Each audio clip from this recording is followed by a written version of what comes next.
Le neveu de Rameau de Diderot. Qu'il fasse beau, qu'il fasse laid. C'est mon habitude d'aller sur les 5 heures du soir me promener au Palais Royal. C'est moi qu'on voit, toujours seul, rêvant sur le banc d'Argenson. Je m'entretiens avec moi-même de politique, d'amour, de goût ou de philosophie.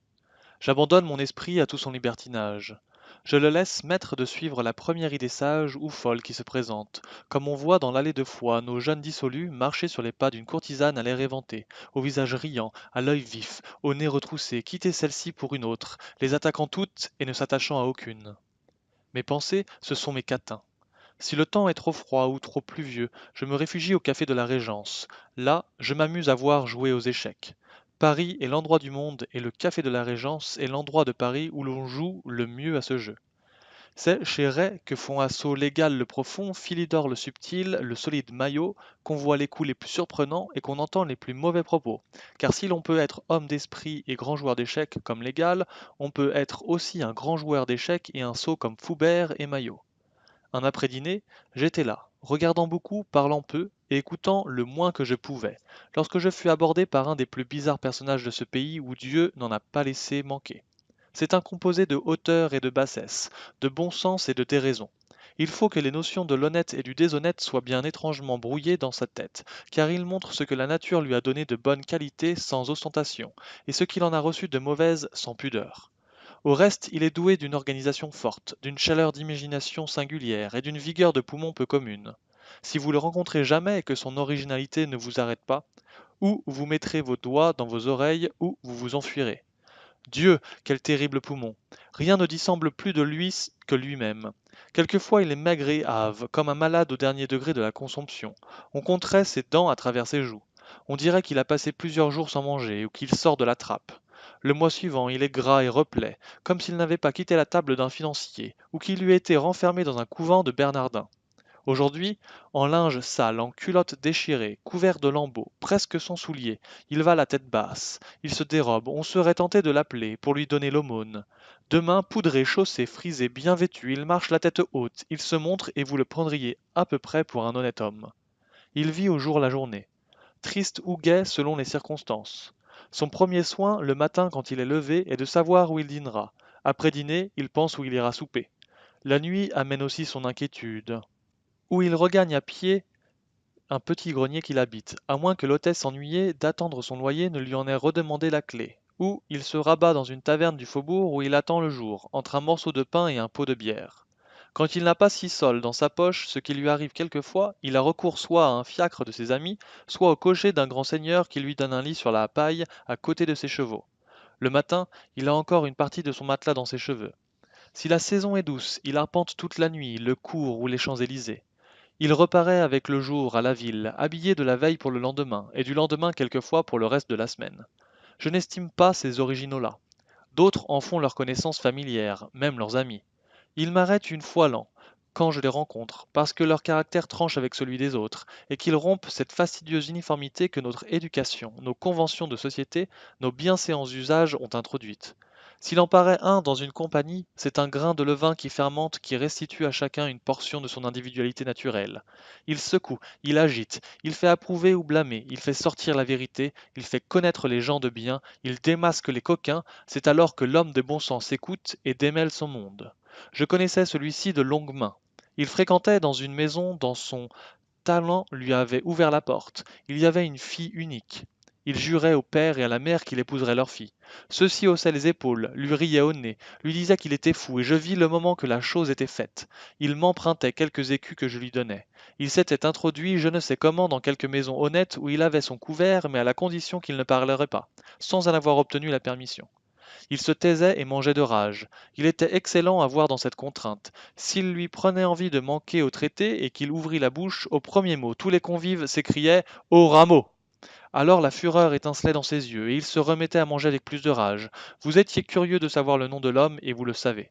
C'est le neveu de ce musicien célèbre qui nous a délivrés du plein chant de Lully que nous psalmodions depuis plus de 100 ans, qui a tant écrit de visions inintelligibles et de vérités apocalyptiques sur la théorie de la musique, où ni lui ni personne n'entendit jamais rien, et de qui nous avons un certain nombre d'opéras où il y a de l'harmonie, des bouts de chant, des idées décousues, du fracas, des vols, des triomphes, des lances, des gloires, des murmures, des victoires à perte d'haleine, des airs de danse qui dureront éternellement et qui, après avoir enterré le Florentin, sera enterré par les virtuoses italiens, ce qu'il pressentait et le rendait sombre, triste, hargneux, car personne n'a autant d'humeur, pas même une jolie femme qui se lève avec un bouton sur le nez, qu'un auteur menacé de survivre à sa réputation.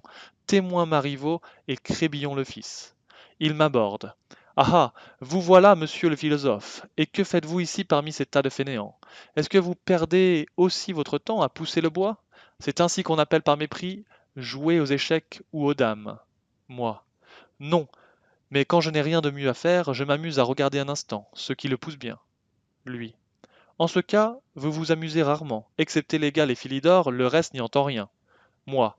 Et monsieur de Bissy, donc. Lui.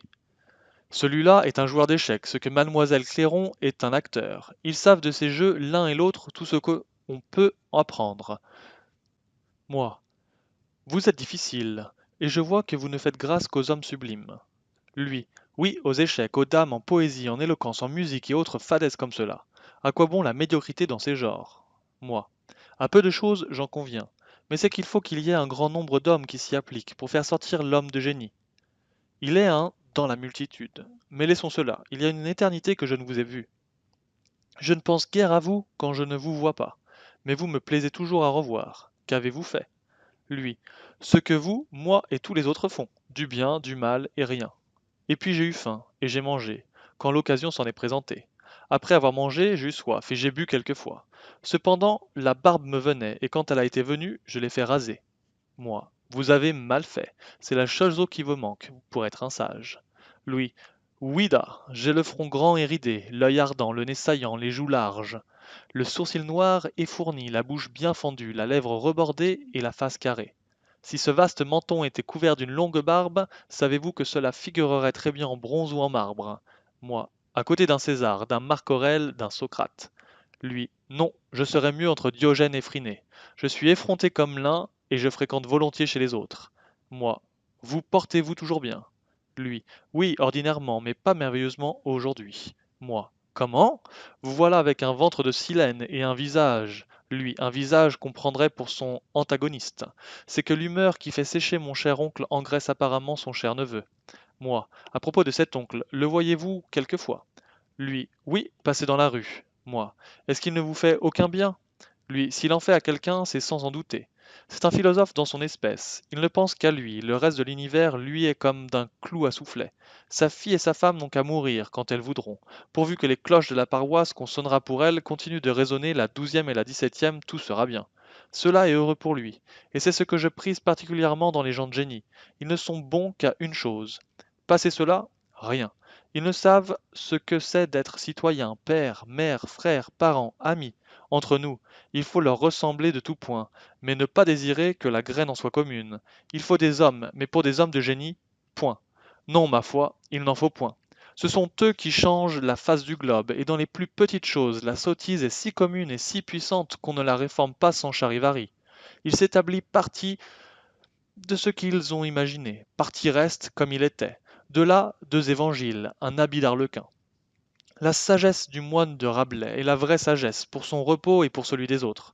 Faire son devoir, tellement qu'ailement toujours dire du bien de monsieur le prieur, et laisser aller le monde à sa fantaisie. Il va bien, puisque la multitude en est contente. Si je savais l'histoire, je vous montrerais que le mal est toujours venu ici-bas, par quelque homme de génie. Mais je ne sais pas l'histoire, parce que je ne sais rien. Le diable m'emporte, si j'ai jamais rien appris, et si pour n'avoir rien appris, je m'en trouve plus mal.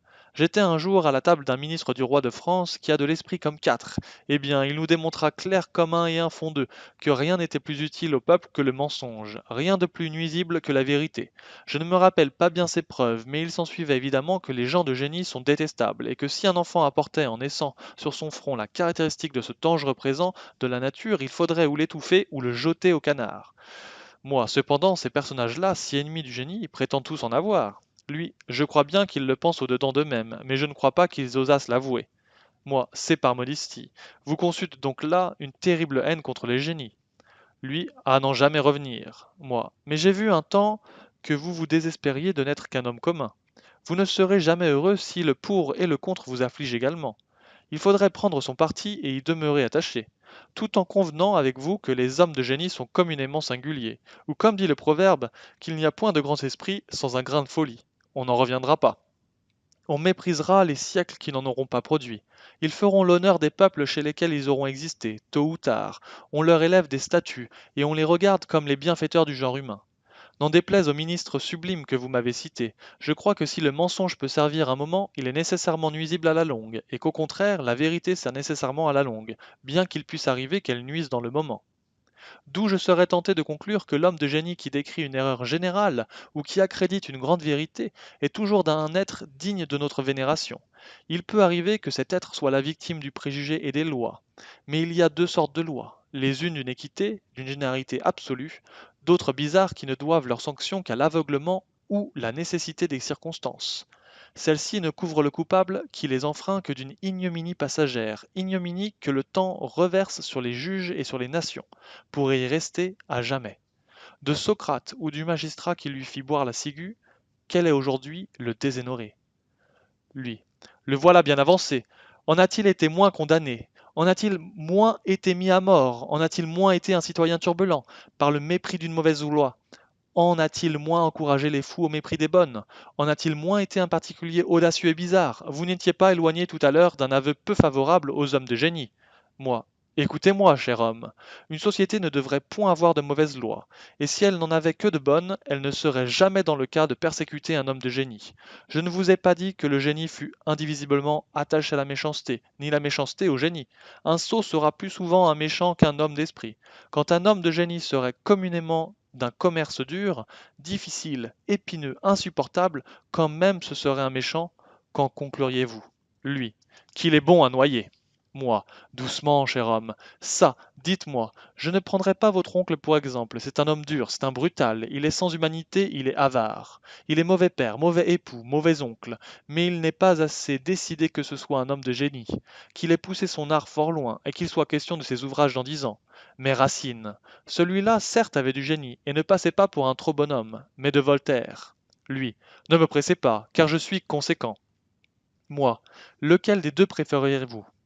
Ou qu'il eût été un bonhomme, identifié avec son comptoir comme Briasson, ou avec son aune comme Barbier, faisant régulièrement tous les ans un enfant légitime à sa femme, bon mari, bon père, bon oncle, bon voisin, honnête commerçant, mais rien de plus, ou qu'il eût été fourbe, traître, ambitieux, envieux, méchant, mais auteur d'Andromaque, de Britannicus, d'Iphigénie, de Phèdre, d'Athalie, lui. Pour lui, ma foi, peut-être que de ces deux hommes, il eût mieux valu qu'il eût été le premier. Moi, cela est même infiniment plus vrai que vous ne le sentez. Lui. Oh, vous voilà, vous autres. Si nous disons quelque chose de bien, c'est comme des fous ou des inspirés, par hasard.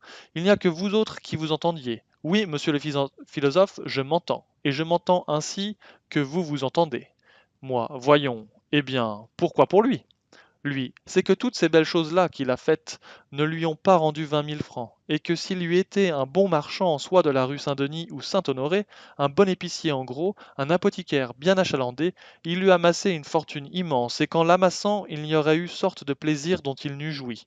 Qu'il aurait donné de temps en temps la pistole à un pauvre diable de bouffon comme moi qui l'aurait fait rire, qu'il lui aurait procuré dans l'occasion une jeune fille qui l'aurait désennuyé de l'éternelle cohabitation avec sa femme, que nous aurions fait d'excellents repas chez lui, joué gros jeux, bu d'excellents vins, d'excellentes liqueurs, d'excellents cafés, fait des parties de campagne, et vous voyez que je m'entendais. Vous riez, mais laissez-moi vous dire, il lui été mieux pour ses entours.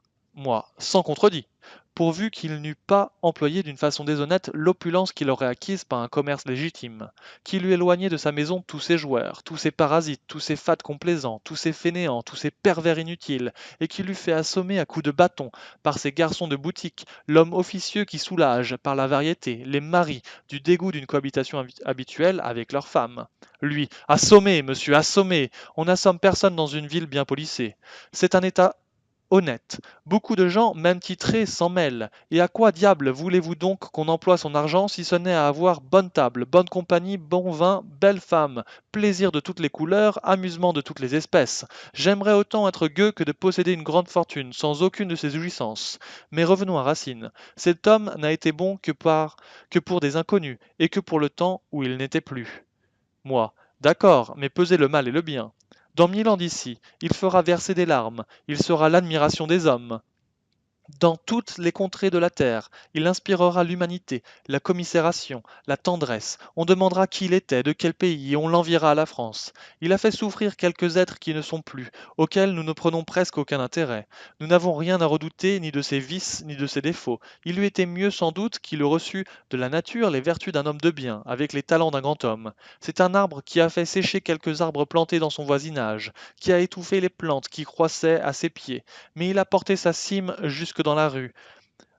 Il a porté sa cime jusque dans la nue, ses branches se sont étendues au loin, il a prêté son ombre à ceux qui venaient, qui viennent et qui viendront se reposer autour de son tronc majestueux. Il a produit des fruits d'un goût exquis et qui se renouvellent sans cesse. Il serait à souhaiter que de Voltaire eût encore la douceur de Duclos, l'ingénuité de l'abbé Trublet, la droiture de l'abbé d'Olivet. Mais puisque cela ne se peut, regardons la chose du côté vraiment intéressant. Oublions pour un moment le point que nous occupons dans l'espace et dans la durée et entendons notre vue sur les siècles à venir, les régions les plus éloignées et les peuples à naître.